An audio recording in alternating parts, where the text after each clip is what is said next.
أعوذ بالله من الشيطان الرجيم.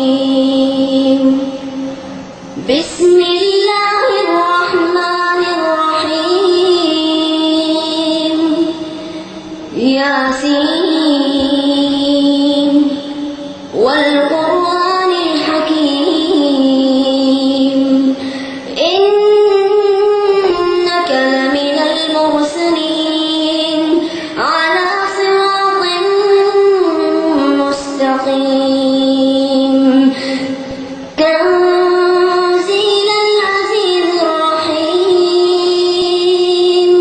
لتنذر قوما ما أنذر آباؤهم فهم غافلون. لقد